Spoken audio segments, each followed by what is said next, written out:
Եկեղեցին խաղաղության, աղոթքի, Աստծո հետ առանձին լինելու վայր է, միայն թե այդ առանձնությանը երբեմն հանգուցյալի ներկայությունն է խանգարում։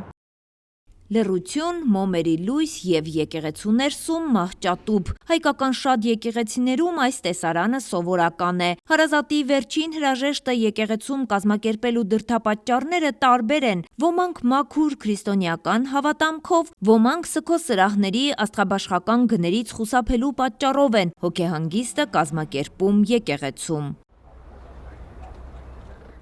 Եկեղեցում կազմակերպվող հոգեհանգիստը ոչ թե դարերից եկած ավանդույթ է, այլև Մաշտոցյան եկեղեցական ծիսակարգի անբաժանելի մաս։ Մեր եկեղեցական Մաշտոցյան ծիսակարգով, ինչպես կա մակարդության արարողակարգ, պսակադրության արարողակարգ, հուղարկավորության թաղման արարողակարգ կա եկեղեցական Մաշտոցյան ծիսակարգով, բայց ժամանակին ննջեցյալներին միշտ եկեղեցի են դրել։ Վերջին հրաժեշտի հոգեհանգստյան արարողակարգը կատարելու։ Տեր Գեղամը հիշում է, բոլոր ժամանակներում էլ այս կարգը սրբությամբ է պահվել։ Որ Մարիամ Աստվածածին եկեղեցում է ծառայում, այնտեղ ունեինք վերնատան մեջ ներսի փոքրիկ այսպես դագաղ կար դրված այն ժամանակ,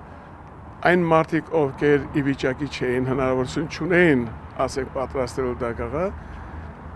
բերում էին պատանքով պատում էին, դնում են դրա մեջ, դագաղի մեջ, տանում են հուղարկավորությունը կատարում էին, նորից բերում են եկեղեցի, որպեսզի նեղալները, խեղճերը կարողանան դրանից օգտվել։ Իհարկե ծիսակարգին հետևել պետք է, միայն թե համաձայնեք, տեսարանը հաճելիներից չէ, հատկապես երբ աղոթելու համար երեխաների հետ ենք եկեղեցի գնում։ Այս հարցում հանրության տեսակետները չափազանց տարբեր են։ Նորմալ է, չէ՞, մահն ու կյանքը պետք է միասին։ Ինչ տարբերություն իմ ծնողնա կամ ուրիշինա կամ բանը։ Մահը սաղի մար նույնը։ Ծնող են, ջահելա, ահելա, բոլորի մար էլ հավասար է մահը։ Իրավունք ունի վերջին հրաժեշտը եկեղեցին տալու։ Երևի այդքան բան կարամ ասեմ։ Նորմալ հանգուցյալի մոտ են վերաբերվում։ Որ մի ձեզ ասում ենք մտնում եք եկեղեցի, տեսարանը տհաճ է։ ոչ։ Որ եկեղեցում հանգուցյալ է լինում, կարողանում եք մտնել աղոթելու։ Չէ, ես չեմ մտնում։ Խանգարում է, չէ։ Վախենում եմ։ Վախենում եմ, չեմ մտնում։ Հետ եմ դառնում, հետ գալիս եմ։ Մահն ու կյանքը քայլում են կողք կողքի, Տեր Հայրը հիշեցնում է, բոլորի սկիզբն ու վախճանը եկեղեցում է։ Մակարդության խորհրդով վերստին ծնունդ ունենք, մենք եկեղեցում, բոլորս էլ եկեղեցու ավազանից ենք ծնվում, եկեղեցում է պսակադրությունը կատարում կյանքի շարունակությունը եւ եկեղեցով էլ հրաժեշտ ենք տալիս այս երկրավոր կյանքին եւ գնում ենք հավերժություն առ Աստված, մեր երկնային Հոր բնականանեն։ Մարդիկ չպետք է խուսափեն։ Դա Աստվածադիր օրենք է եւ Աստվածադիր օրենքը մենք չէ որ դրել ենք։ Դա Աստվածային օրենքն է, մեր հայրապետներն էլ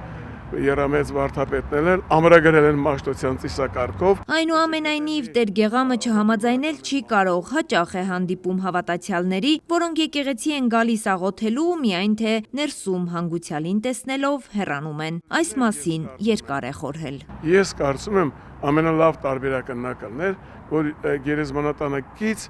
առանձին հատուկ եկեղեցիներն են։ Սա առաջի հերթին։ Եվ երկրորդ հերթին, եթե դա էլ չկա, գոնե երեկոյան արդեն փակվելուց առաջ եկեղեցում, որ հոգեհանգստյան արարողակարգն է կատարում եկեղեցու կարգը, եկեղեցում կատարվեր այդ կարգը, կից սրահ ունենար եկեղեցին առանձին, իր տարածքում կից սրահ ունենար, հաջորդող օրը դրվեր այդ սրահում, որպեսզի այցելու հավատացյալների համար, երեխաների համար, որ գալիս է մոմավառության աղոթքի, նրանք չխուսափեին, չնեղվեին այդ իրավիճակը տեսնելուց։ Սա կարծես ժամանակի հրամայական է, ասում է քահանան, այս կերպ կհարթվեն բոլոր սուրանկյունները, ինչ վերաբերում է սգո սրահներում հոգեհանգստյան կարգ անցկացնելուն, թեև հաճախ պատահող երևույթ է, բայց դրանով խաթարվում է Մաշտոցյան ծիսակարգը։ Արևիկ Սարդարյան, Բեն Անտոնյան, Արմալուր։